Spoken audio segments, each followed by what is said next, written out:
All right, so now we're in chapter 2, and we're going to talk about pure substances. If you didn't get the chance, you should have hopefully watched the video on perpetual motion. The guy's hilarious. We only watched about 5 minutes of it, but it's about a 10-minute video. All right, so pure substances. What is a pure substance? Well, a pure substance, by our definition, is a fixed, uniform, or homogeneous chemical composition. So something that has a fixed, in other words, unchanging, and uniformly mixed chemical composition. So nitrogen, for example. Do you think that nitrogen would be a pure substance? Well, sure. It's all just nitrogen in a container. That nitrogen would not change its chemical nature, right? Nitrogen is fairly inert, and it would be uniform because the nitrogen molecules bounce around like crazy in whatever bottle we happen to have them in. So yes. How about air? Is air a pure substance? Well, air is oxygen and nitrogen, but our definition has nothing to do with there being a mixture of things. It has everything to do with the chemical composition not changing and being uniform. So the same no matter where we look at it. So the oxygen and the nitrogen would be well mixed in air. So actually, yes, it's a pure substance. What you normally call pure, what you mean is one chemical species, but that's not what we mean in this class when we say a pure substance. So we've got to correct that. How about water? Well, if we only had water in a container and we added some heat to it, some of the liquid water would boil off into a steam. It would be in the gas phase. Let's say that's all that was in it, was liquid and gas. Okay? If that's all that was in the container, would that be a fixed uniform chemical composition? It's all H2O. We're not saying anything about phase in our definition. So it doesn't matter that it's less dense here and much more dense here. That doesn't matter. It's still a uniform chemical composition, you see? Not a uniform phase composition.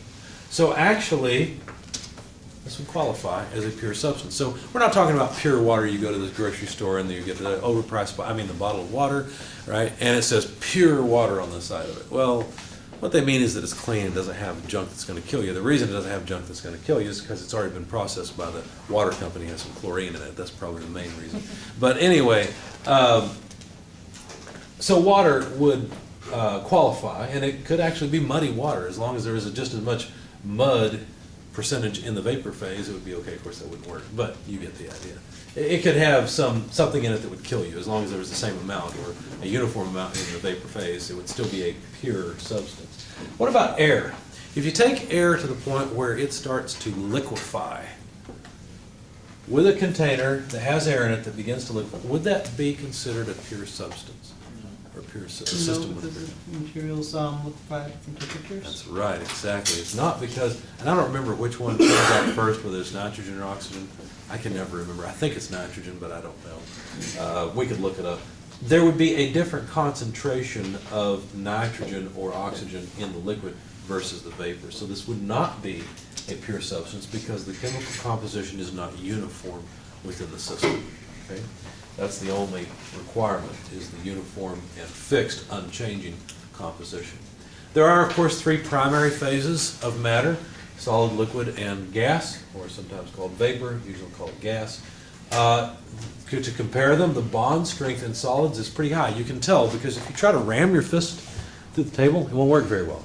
Try to ram your fist through your bath water, and you'll hardly notice, right? So the bond strength is actually very high in solids, medium in liquids because the liquid still is associated together. If you think about a droplet of water in the space station, it forms a sphere, doesn't it? Because it has some tension that pulls it together. So there is some bond strength, but not complete.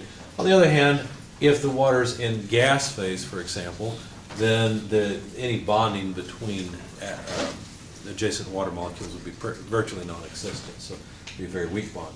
The amount of energy in a solid is very low. How do we know? Well, I know that if I have a block of ice, I have to actually add energy to it to get it to go up to liquid, where it has, let's say, medium energy. If I add more energy then to that liquid, it will move into the gas phase. Therefore, gases have higher energy than liquids and solids, and liquids have higher energy than solids. How much order is there? Well, there's actually quite a bit of order, say, in a crystal that is a water crystal, like some ice. It's actually very highly ordered. There's less order in liquids and even less in gases. Now, phases are something that are very important, so how do you identify a phase? Well, one way is by the distinct molecular arrangement. whether or not the mixture is homogeneous or not, and looking for boundary surfaces. Those are the primary ways of identifying different phases. But on the molecular level, there's a vast difference between this phase, this solid phase of carbon, and this solid phase of carbon, right? You ask the girl to marry you and you give her this phase of carbon and you probably won't get very, very far, right? What am I going to do with that? Well, we're going to make nanomaterial together, honey. Probably won't work, right? So there are different phases. You also learned about different phases probably when you talked about iron and things in your materials classes, right? So there are multiple phases to be concerned with. Our primary phases are, of course, solid, liquid, and vapor, and most of the time we don't care about multiple different phases of solids, which is where you get most commonly different, same phase but different molecular structure. All right, have you guys ever seen the movie Sharknado? Me either. I actually did not. I'm curious enough to watch it, maybe once or part of it, but I haven't yet. Sharknado apparently was it a box office failure or success? I don't know. It's probably got a cult following. That's what I thought. It might have enough cult following to actually be a success now. But anyway, some movies have fundamental problems with them, right? And the directors are dumb enough to try and make a second one. Well, here's the first movie that's going to be really boring. Are you ready for it? How Water Boils, Part 1. That's what this is. I'll make it a little more interesting by bringing in a demonstration next time. But let's think for a moment about how water boils. Okay? When water boils, what happens? It changes state. In other words, it changes phase. That's what we're really interested, right? Now, actually, it does change state. If we have water that's at 20 degrees in one atmosphere and we add thermal energy to it, notice I didn't say we heat it up. Okay, what happens to its temperature? Increases. It increases, right? It's at one atmosphere, 20 degrees Celsius, that's not the boiling point. So this energy will go into giving more vibrational energy to the water molecules that are in the liquid phase. Does that make sense? And then if we continue to add energy, what will happen is we'll finally reach this magical point. It actually is kind of magical. It has to do with chaos, and I don't even understand it yet. I just know how it works. I've just found out about chaos, mathematical chaos, within the last year or so, and it's really interesting to me, so you'll hear me mention it a lot. I need to learn more about it. But anyway, so you get to this point where we're at 1 atmosphere and 100 degrees Celsius, and then if you add just a little more thermal energy, what happens? It evaporates. Not all of it, but some of it evaporates. It begins evaporating. The water stays at 100 degrees at 1 atmosphere because we're controlling the pressure. We're just making sure the pressure remains at atmospheric pressure. And the temperature will stay at 100 degrees as water droplets boil off into the vapor phase. We have names for this. This is called a saturated vapor and a saturated liquid. Why is it called that? Well, it's called that because it's as if it's as if this liquid is acting like a sponge and has soaked up the vapor and is saturated with it to the point where it's starting to give it off. And that's not really the case, but that's the way we think of it. Another way to think of it, if you didn't have the liquid present, is that the vapor is saturated with droplets of liquid, and if you cool it down at all, it releases some liquid. Okay, so it's kind of like a sponge. So anyway, the name stuck, and we call this saturated vapor and saturated liquid. It just really means that they are the vapors on the verge of condensing and the liquids on the verge of evaporating. It just depends on whether we add or remove energy. If we continue to add energy, we will eventually boil off all of the saturated liquid, and we will have a saturated vapor. As a matter of fact, you might notice that we had a saturated liquid back here. We were just on the brink of developing our first steam bubble here. Okay? Whereas here, we've just boiled off the very last water droplet, and now we have all saturated vapor at 1 atmosphere, 100 degrees Celsius. This is actually quite a bit like what would happen if you boiled water on your stove. Here's an experiment for you. Take some water, put it on the stove when you need to make tea, okay? Heat it up, put your thermometer in the water, and watch what happens to the temperature. You'll see the temperature go up, you'll see it reach 212 degrees Fahrenheit. You should probably be measuring with a thermometer that is in English units. Then, once you see steam coming off, take your thermometer out of the liquid and put it into the steam and see what temperature you measure. What temperature do you think you would get? 212. 212, 100 degrees Celsius. It's the same temperature. It's not actually higher. In fact, you might get a slightly lower temperature on the thermometer because there will be air molecules, right? And plus it's condensing on the thermometer. Right?